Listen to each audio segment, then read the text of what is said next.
Assalaamu calaykum waa Dr. Mawlid dhamaantiin bidi salaamay markan iyo takhaasusyada. Takhaasusyada ka sheekay doona marka waxa weeyaan waa dhanka gastroenterology.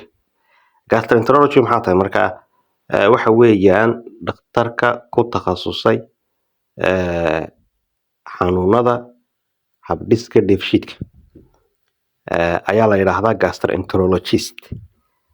Maadada lafteedana waxa la yiraahdaa gastroenterology. Marka gastro waa waxa weeyaan ay ka dhigan tahay calooshi enterology waxay ka dhigan tahay enterology waxa weeyaan waxa laga wadaa xidmaha ology waa barashadii marka waa barashada habdhiskaas dheefshiidka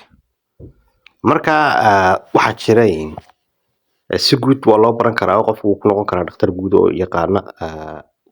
si gaar ah ugu takhasusay dhakhtar guud maaha waxaan ka wadaa dhakhtar guudeed habdhis dheefshiideed wey kaas oo kaliya isagu qaabilsan habdhiska dheefshiidka oo xanuunada guud ee habdhiska dheefshiidka ku takhasusay gastroenterologist ama dhakhtarka habdhiska dheefshiidka ma daf Soomaali oranayna marka isaga laftiisa daba jira iyaga laftiisa qofku marka la sii waayo waxaan way farbadan yihiin waxa la rabaa in qofku muddo dheer dhakhtarku geliyo oo qayb ku sii qaadan kara ku sii takhasusay karaya waxaana ka mid su'aale qaybta hunguriga hadda xanuunada ku dhaco rabo inuu maartay qofkaas dhakhtarkaasi uu si gaar ah u galo waxa uu marayaa waxyaabo barasho ah esophagus fellowship weeyaan oo ka dhigan barashada xanuunada ku dhaca ilaa sanad bay qaadanaysaa kale oo takhasuska ka bacdi ah takhasuska laftiisa waxa lagu bartaa 4 sano wadamada qaarna 2 sano ruushkan joogaan ugu 2 sano gastroenterology aad ku noqon karaysa ama dhakhtarka habdhiska dheefshiidka marka taasi waa okay dhanka kale haddii qofku uu doonayo inuu barto ama dhakhtarka doonayo inuu barto wixii xanuunada ku dhaca mindhicirka weyn iyo mindhicirka yar waxa la yiraahdaa isagana wuxuu maray IBD waxa weeyaan inflammatory bowel disease baa la yiraahdaa marka waxa xanuunada ku dhaca labadaas uu qofku ku takhasusaya IDP fellowship kaas marka maraya oo ka dhigan barasho gaar ah oo la marayo xanuunada mindhicirka yar iyo mindhicirka weyn dhanka kale isagana maaragtay xagan haddii ay noqoto in malawadka iyo ilaa dabada xanuunada ku dhacay isagu waxay qaabilsan yihiin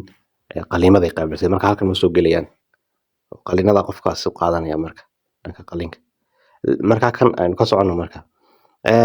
waxa jira waxa la yiraahdo hepatology ama transplant hepatology oo uu qofku maadaama dhakhtarkaas ay yiraahdeen oo si gaar ah u baranayo xanuunada beerka xameytida iyo ganaca inta kuwa ku dhaca ayuu baranaya laakiin walow ganacu maaragtay raacayo dhanka xanuunada endocrinology-ga weeye isagaas laba u kala qaybsamaya waayo ganaca xanuunada ku dhaca kuwa la yiraahdo hormoonada la xiriira iyo kuwa enzyme-yada la xiriira marka haddii hormoona tahay waxa uu qaadan waxa weeye waa dhanka endocrinologist baa la dhakhtarka hormoonada ayuu kaas raacaya dhanka soo haray waayo waxa soo daaya dheecaano kuwaas oo ka qayb qaata dheefshiidka cunada sida dufanka kale kuwa shiidayo kale isaga soo daaya iyo borotiinkaba marka ciladaha ku iman kara wuxuu marka raacaya dhankan kala yiraahdo hepatology-ga sidoo kale si guud ah gastroenterology-ga marka dhakhtarkan habdhiska dheefshiidka asaguna daweynka marka waa taas oo sidoo kale wuxuu qofku baranayaa sidii qofka loo xanuunada ku dhaca beerka oo kale sidii sidoo kale loogu sameyn lahaa beer bedel haduu qofka beerka kaga dhaco xameytida kale xanuunada badan baa iyaguna jira saameeya intaas markaas ku darsanay kaasina waa kaas waxa kala jira kuwa isagu barta waxaan ku takhasusayo isaguna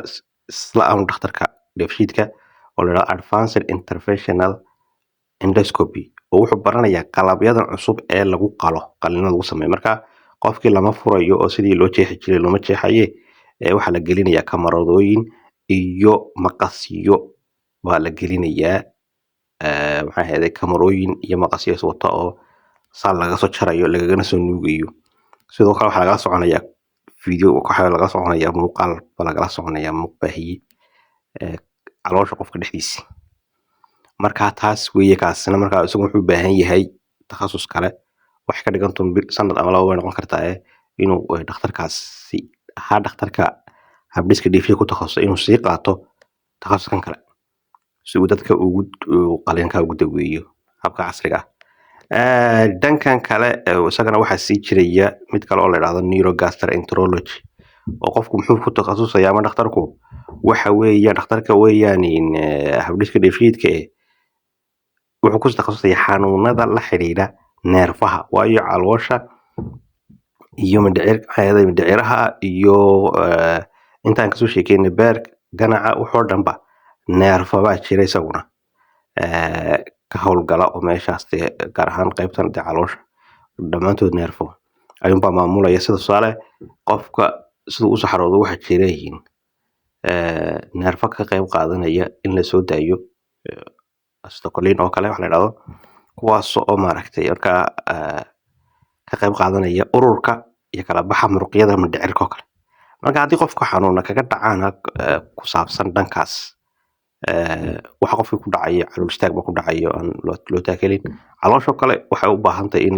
ka saaridda cunnada way shiidaysaa ha shiido laakiin maxaa dhaca waxa weeye in laga saaro si looga saaro waxa iyadana imanaya peristalsis waxa la yidhahdo maaragtay waxa weeyaan aan oran karnaa curyaamid calooleed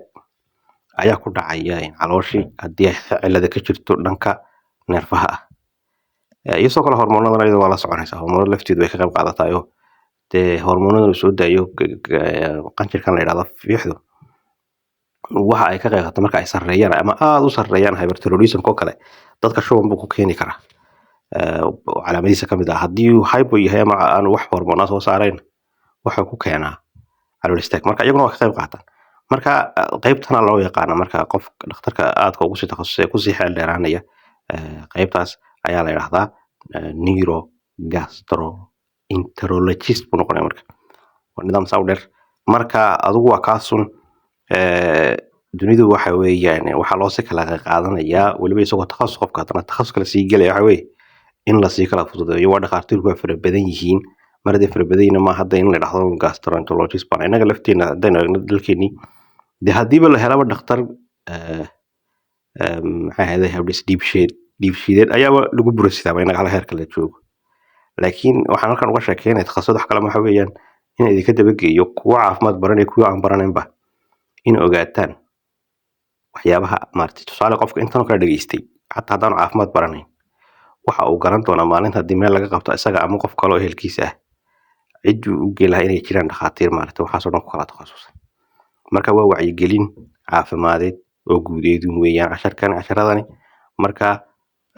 waa taas waxaasoo dhan baa jira saasay usii kala baxbaxayaan waana sii wadi doonaa insha allah la socod wanaagsan wassalaamu calaykum